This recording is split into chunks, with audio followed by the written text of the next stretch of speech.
Hello po mga kalumina, today is January 8, 2021 and today po ay ang ating unit acceptance.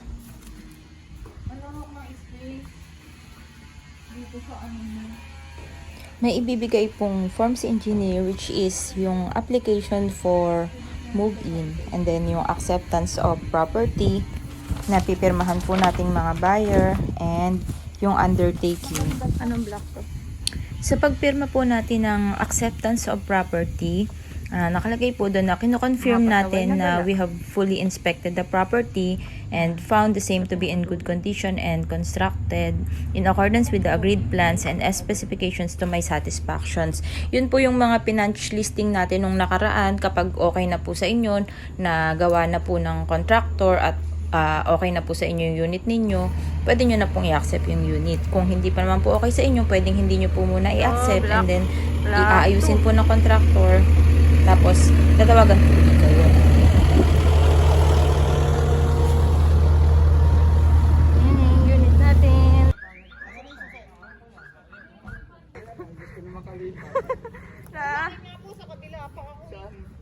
Segment. Ayan na, magbibigay na yung susi ni tatay. Asa na susi tayo?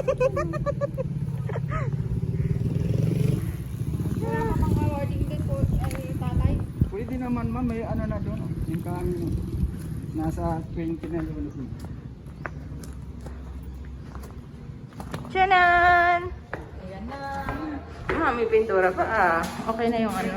Ito yan Yun yung pinagawa mo?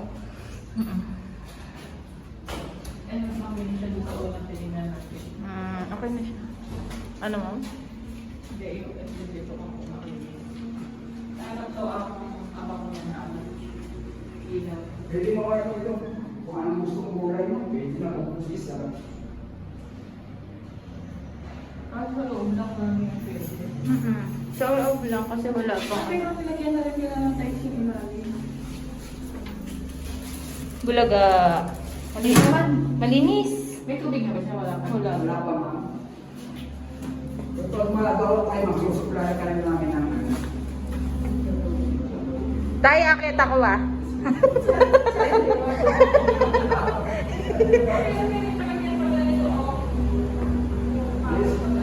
Pagilid. As of now po, pending pa po ang issuance ng Certificate of Occupancy.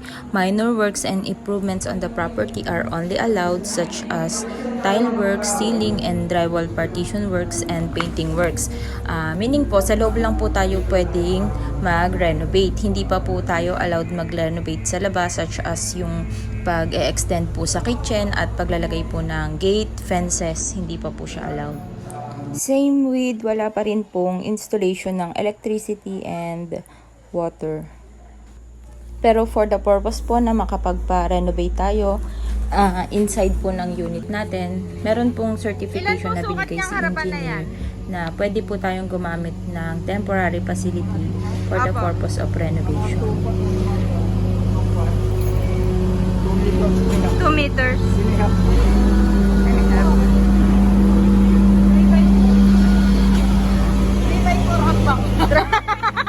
Sinukat niya na po 3x4 hakbang. Susi turnover. Ang bilis naman ni Kuya magbigay ng mga susi. Anong block na ba to?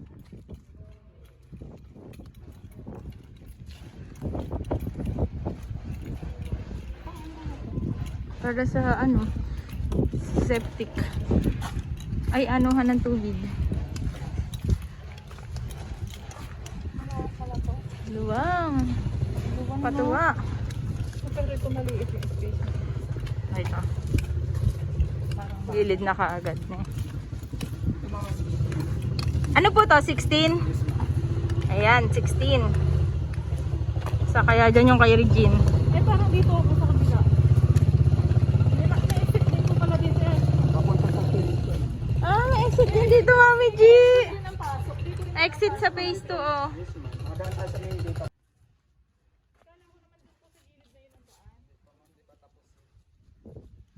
Dadaan ka din sa amin. Ayan, oh. Ang ganda nito, nag-iisa siya, oh. Lot 11. Lumawak siya. Ito po duplex to, no? Townhouse.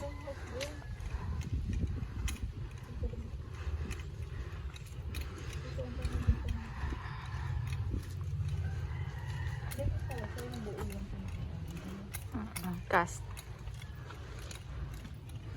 Ito na yung Anong lot lang sa 7? 17 lot 1 po. Parang dulo siya tayo eh. Pinakadulo. May tanim na kayo eh. Taray, may tanim ng nyug. Hindi pa man. Ito yung 17. Malapit lang kala Regine. Palilim din. Malapit sila sa tubig ne. Sa tank. Ayun ang tangke ng tubig oh. Ayan. Aso. Oh, may nyog. Ayan, mayroon na maliit. Ibig sabihin po, yan po yung sulok house, yung dulo pa na yan. Kabila ito ma'am. Wala pa pong Alea Loft.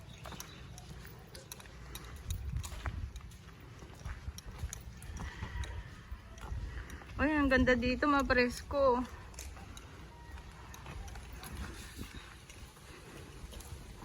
Ano mo unit ba ni kay... Yan. May puno na ng nyog. Oh. Mapresko dito. Mapresko dito, Mami G. Oo, maganda siya. Eh? Yung puno lang nga daw.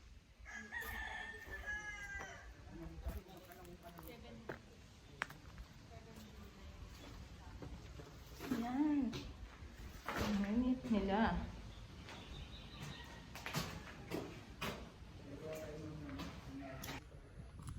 Ang presko-presko dito.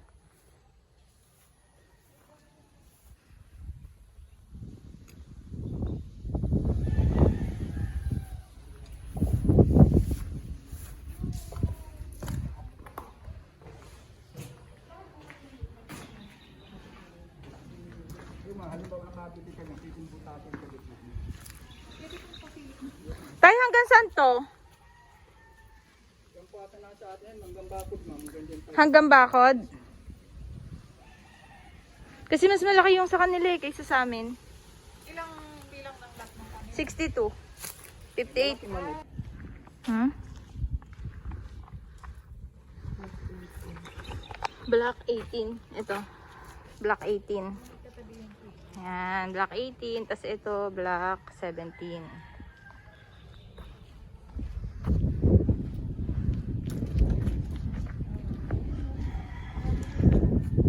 Ito, block 13. Block 13. Yan yun na po tayo. Kaya ko pa.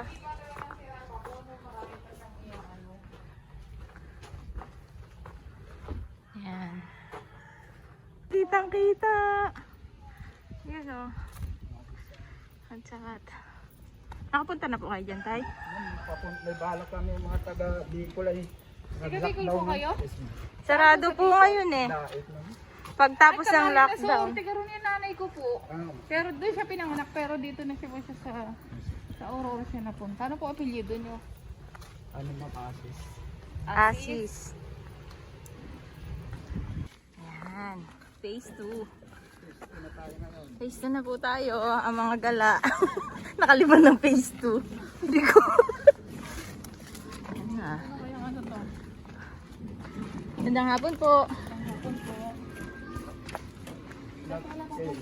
Dito ma'am, kabila. 7. 8 naman ito. Ano ka bang lat, Mami G? 7.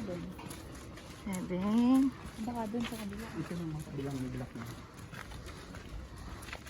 Ay, ang galing oh. Meron ng ano. Ano ma'am namin, office.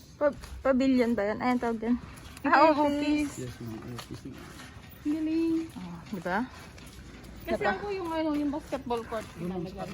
Napasok na natin ang block 2. Uy, dahil dito. Nakat ako ng Ito ma'am. Ay, Mami G! Anong lot ma'am? 9, 10.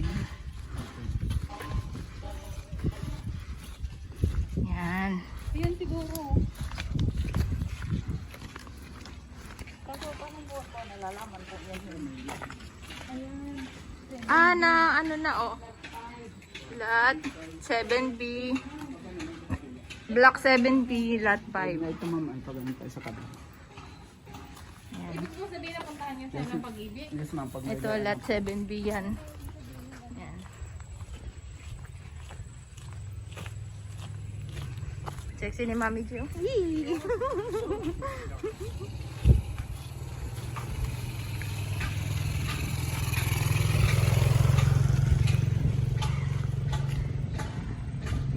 Yan. Ano nang nakatayo?